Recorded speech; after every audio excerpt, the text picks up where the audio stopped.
Ah, a chapter called Frozen Land, just in time for us to be inching ever so closely into spring. Of course, as a winter elemental, I am fine with this.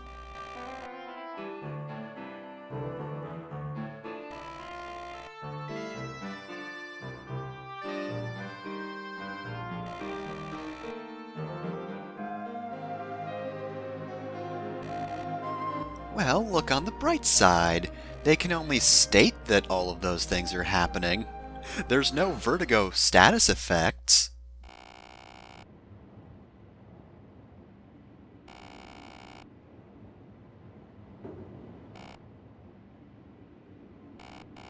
I have? I don't think I ever really used the arena that much in this file. What? Jagan, why? Jagan, why are you advertising the drill grounds? God damn it. How is everyone? Are they talking about the drill grounds? Hey. Anyway. Used potion. That's just a potion that sucks. Immortal Axe. That's actually an axe that can heal you. We'll be seeing that later. Defense potion. We know what that does. Oh boy, Bantu's gonna get some stat ups. Cool, I can't wait to not use that extra strength and resistance. Oh, and Flycatcher! I believe that's actually well, I know it's a lance, and I believe it's effective against, like, flying units, so that's actually really good and super rare. Honestly, I probably should have equipped it at some point. It's useful for Pegasus Knights because they're good at fighting other flyers, and as far as I know, even on later difficulties, no enemies in the game have a Flycatcher. I mean, I could be wrong. Would be pretty cool if the enemy had that, but pretty sure they don't. Anyway, here's Rise. Kinda forgot about him. Been talking over his last conversation all this time.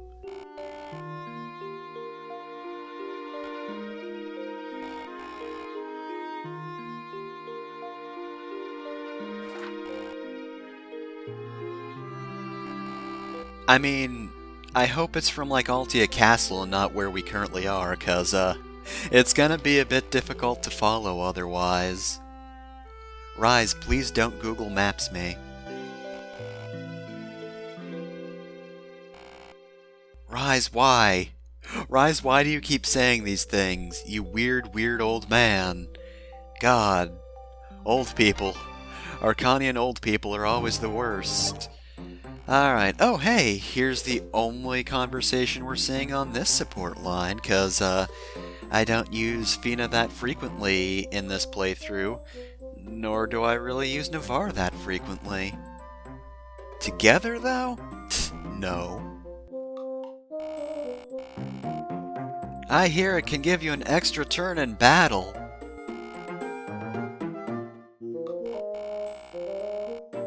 Fina, must you make everything uncomfortable?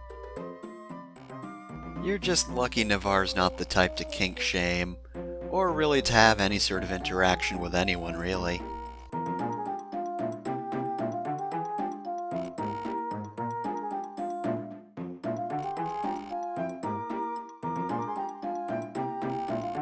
To be fair, while Navarre is a jerk, you did kinda walk into that one, and literally, it seems, she complied. Alright, well, that's the end of that one.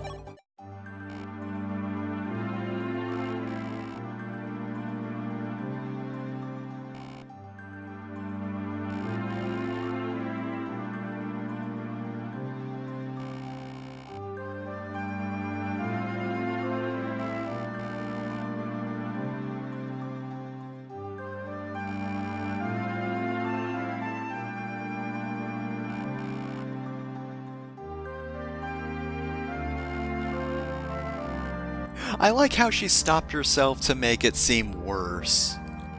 Like, most people do that to soften a blow, but she's just like, a gladiatorial, oh wait, you're fucking horrible bloodbath fights, right, yeah, sorry. Have to use a proper term for that.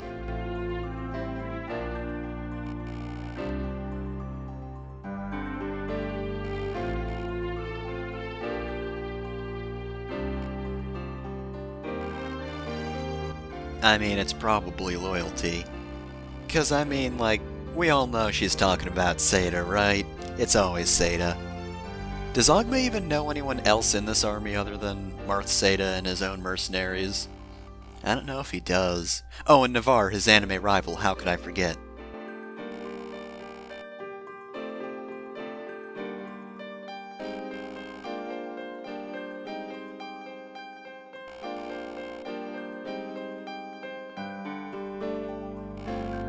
And the soul of a samurai.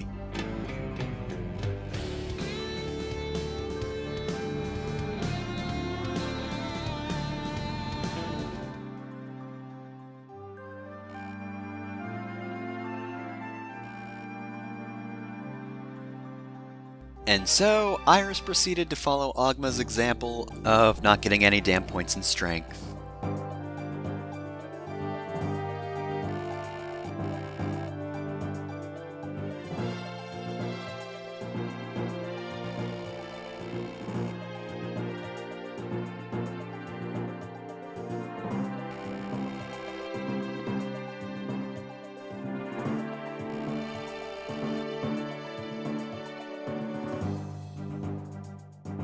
Medius? I hate that guy. That no-good, rotten scoundrel. That ne'er-do-well.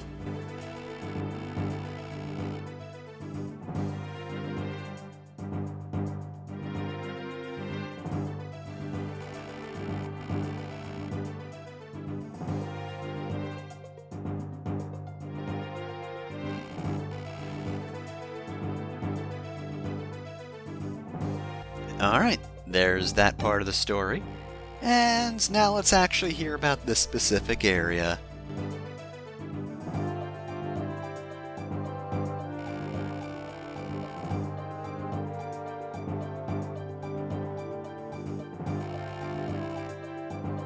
I mean, I would hope. The other option in this case is die, and probably horribly. I mean, unless we plan on living around here. Alright, so, say hello to the second hardest chapter in the game. Oh, and also Beck. Hi, Beck. So, we've got wyverns, but we've also got ice dragons.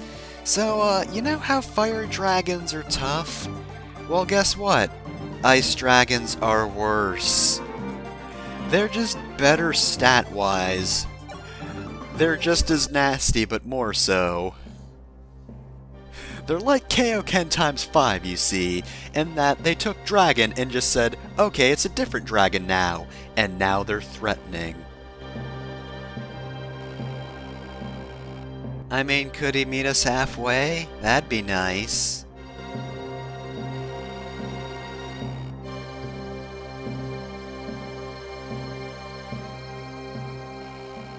Yep, thanks for recapping that, Marth. I mean, like, you can just pick some up. You can use any stone you want, Zane.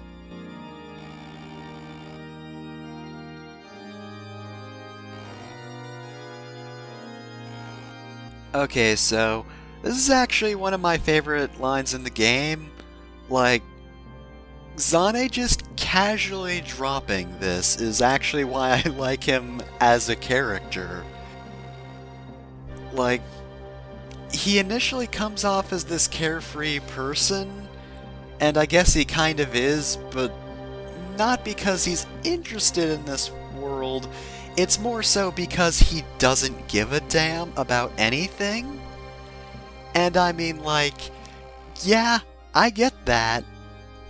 We've been told before that the whole war was the dragons' fault and dragons were the worst, but like, dragons had some pretty shitty circumstances, and they were understandably angry about that, and then humans just made it worse by killing them a whole lot. And then meanwhile you have Zane who just withdraws.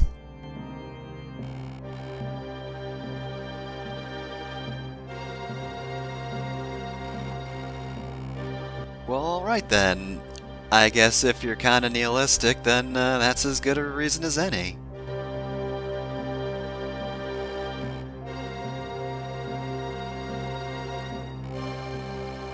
Watch out for snakes.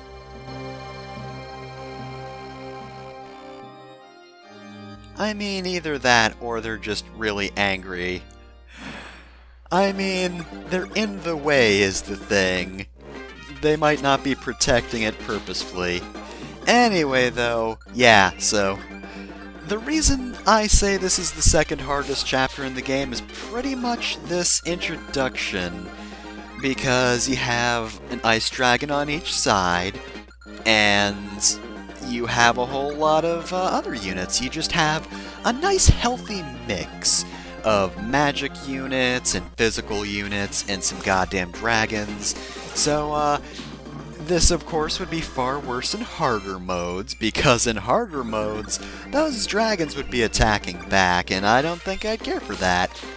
So, you might not want to separate your units. The main reason I'm doing it here is just for efficiency, but you don't necessarily have to. If you want to keep everyone together, which to be fair is probably a better idea, go right first. The reason being is, there's a Gaiden chapter, and those thieves are actually your method of getting into it.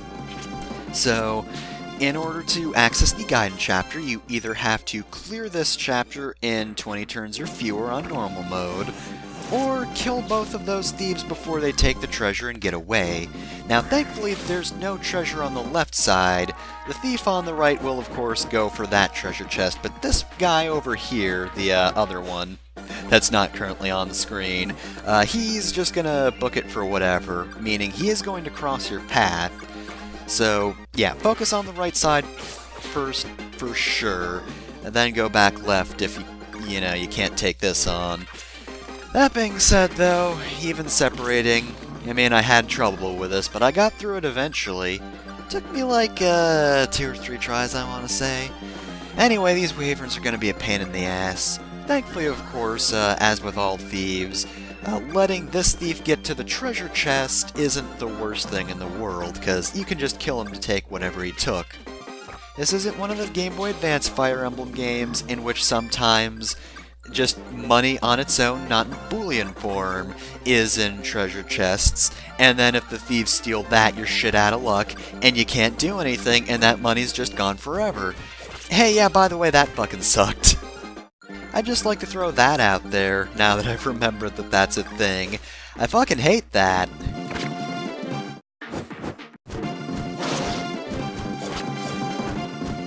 Anyway, yeah, the wyverns are a huge pain in the ass, just because it'll probably delay you in actually killing the guys you want to kill, i.e. the thieves. Though, fun fact, I believe on my first playthrough of the game, I actually could not do that requirement.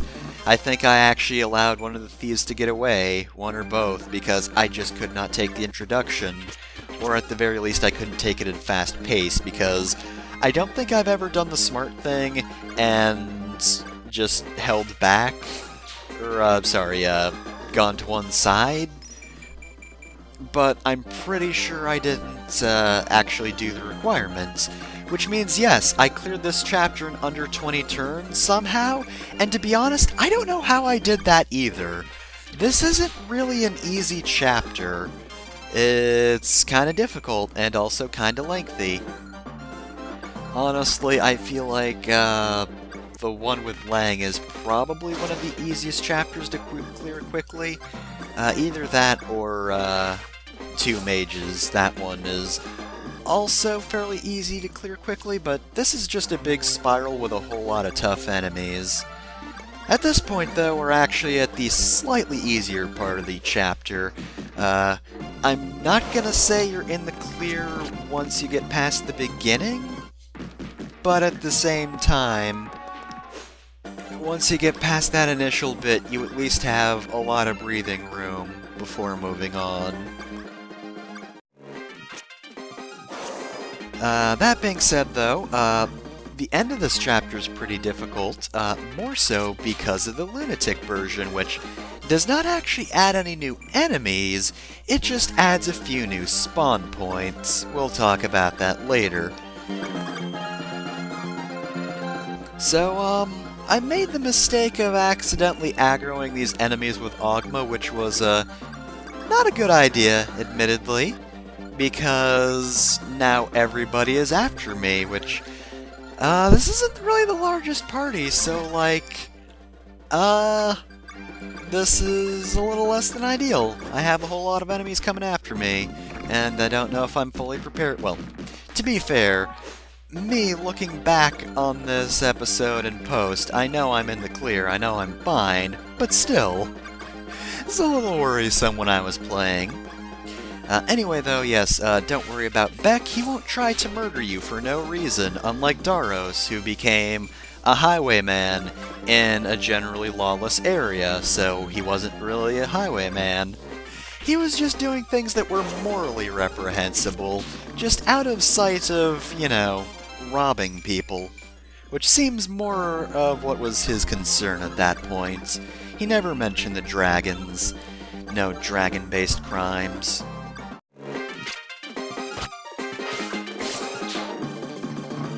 So, knowing what we know now, of course, that dragon crime, though, that's, it is pretty bad, actually. I mean, really, the plight of the dragons is one that's just really shitty, and I don't particularly blame Medius for lashing out, and, you know, it sucks that we couldn't get along, but, you know, as it stands, the dragons did get the short end of the stick. Oh, gonna put a hold on that for a sec, cause, I would like to say, Beck, how the fuck did you get here? Beck, this is like the farthest reaches of the continents. Like, earlier we went on and on about how Marth was glad that he had companions because he never could have traveled this road alone, and that only somebody as capable as Anri could possibly survive this harsh climate. Beck just got here on his own, and he's just hanging out and nobody's bothering him. What the fuck? Future me, talk about Beck. Okay, this seems to be an insult aimed specifically at me.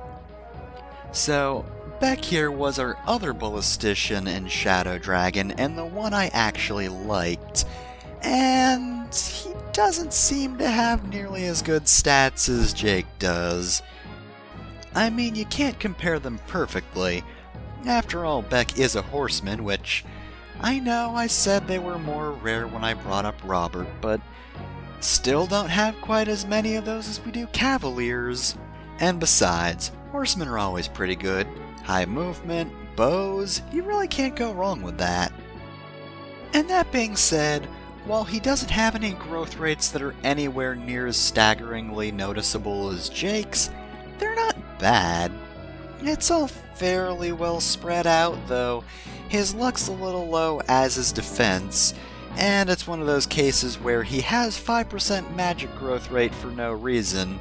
It's really not going to help him as a mage all that much, to my knowledge, if that's what you want to do with him. But otherwise, he's pretty good. In addition, he also has a B rank with bows and a C rank with swords, which is extremely good, and probably one of his best aspects. I mean, B rank allows him to use damn near all bows, with the exception of, like, the absolute best one.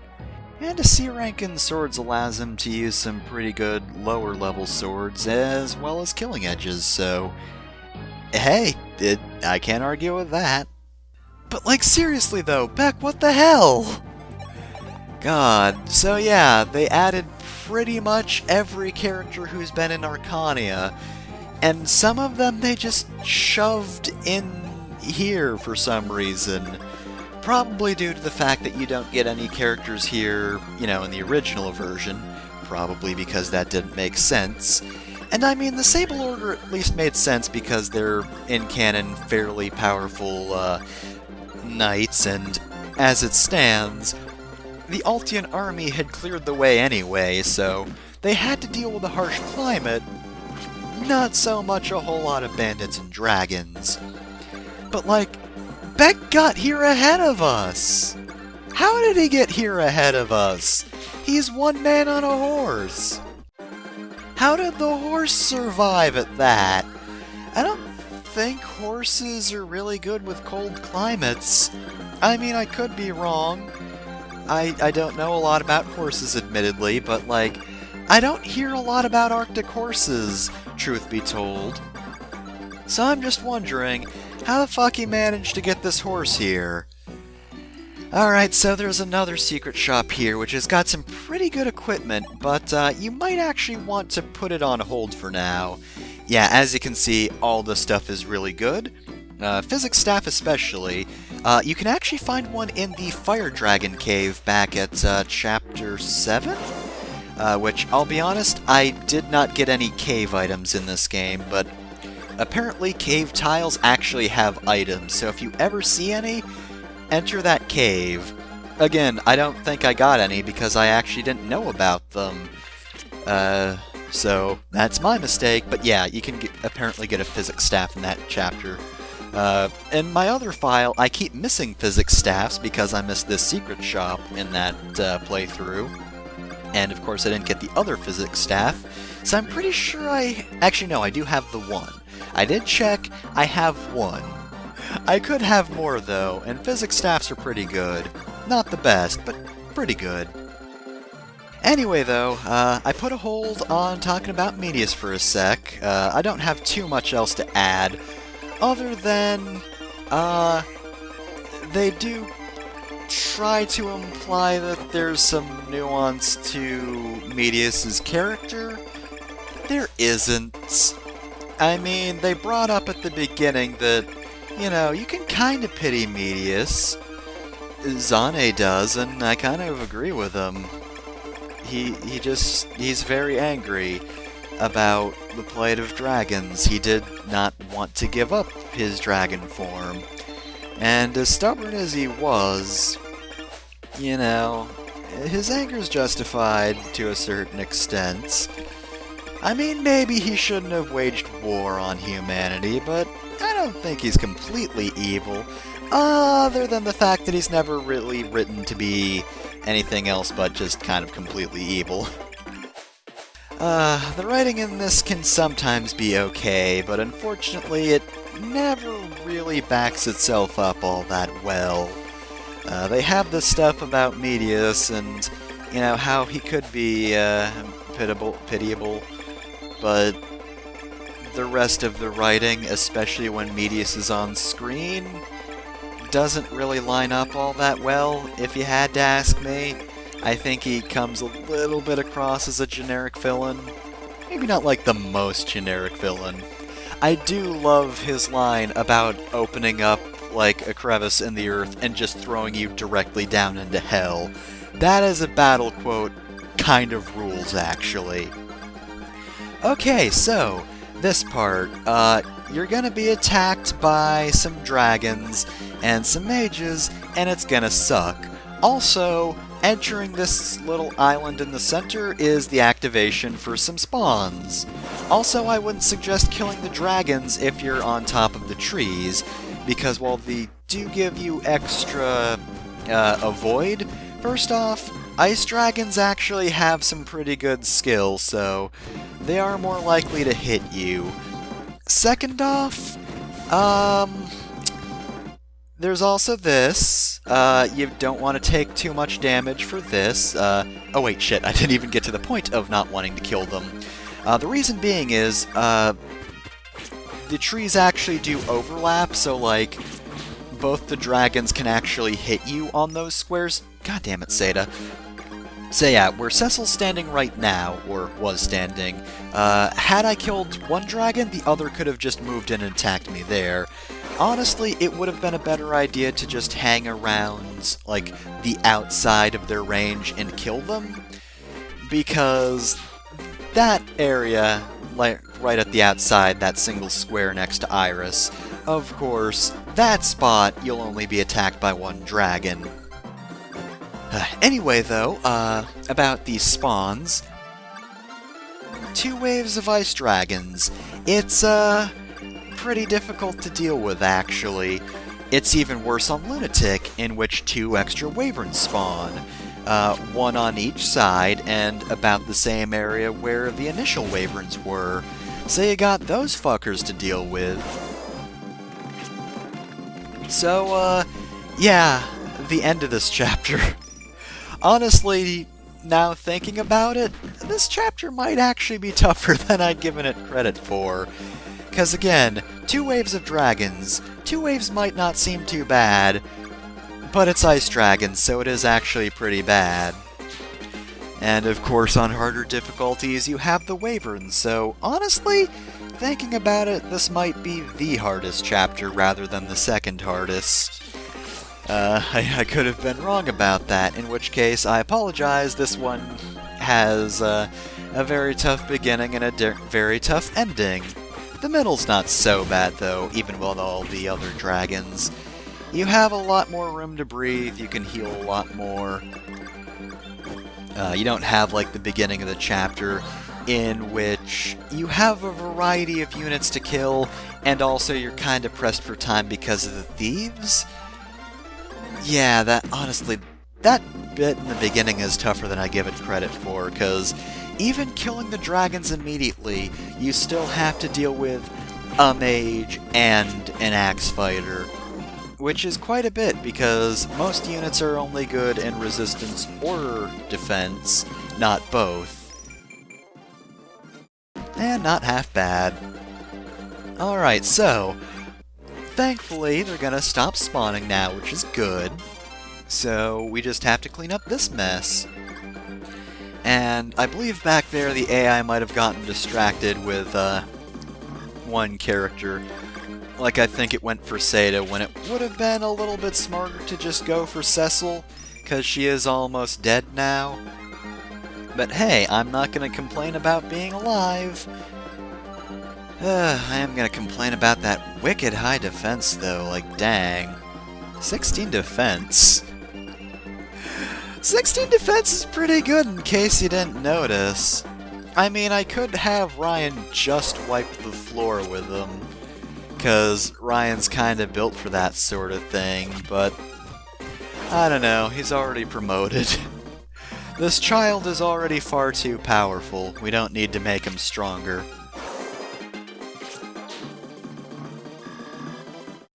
Alright, and we are going to promote Cecil, and I actually remembered to slow this one down this time.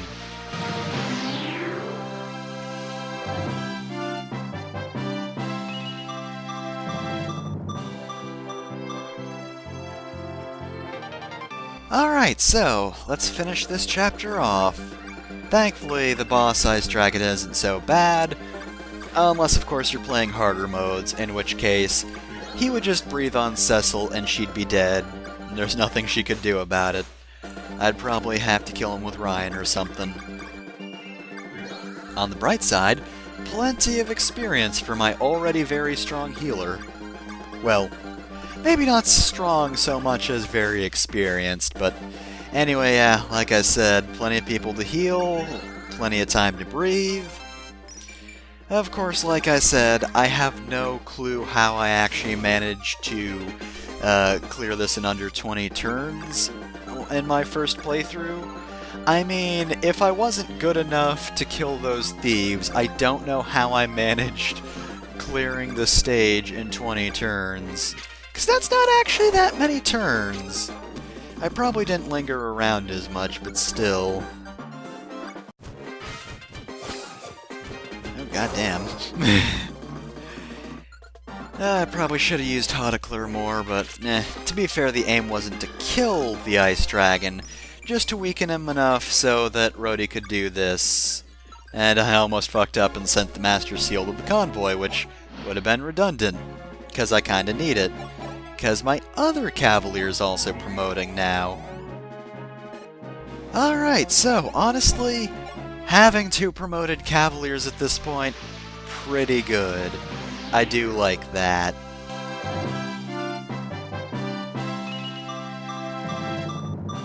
And there we go. Alright, so, now they're both very strong, and trust me, you're gonna need some strong characters going in here.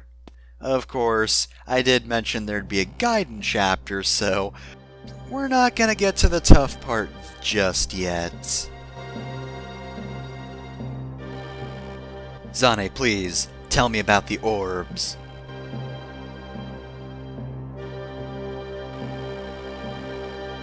Oh, don't worry, we cleared the chapter. It's fine. I'm prepared for a long story.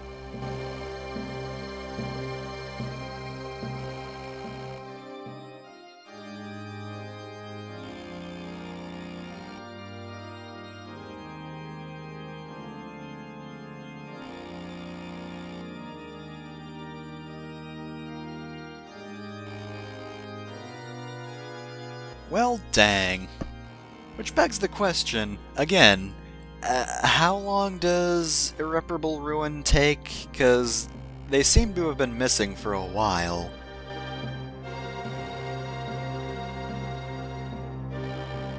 Okay, yeah, now we have an exact date. 600 years ago. Was somebody just pulling everybody's leg when they said Irreparable Ruin? 'Cause, I don't know. I feel like 600 years is a good amount of time for the world to fall into darkness without a seal to protect it.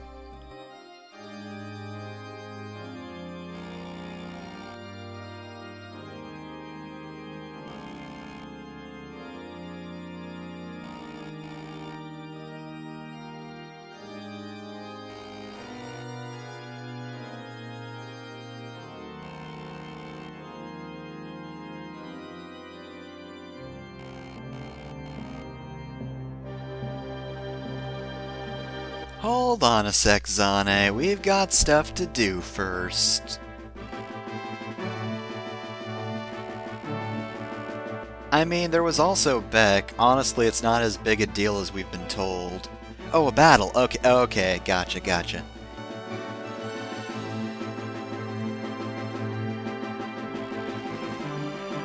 What are you talking about, Jagan? You're right here. Didum-tsh.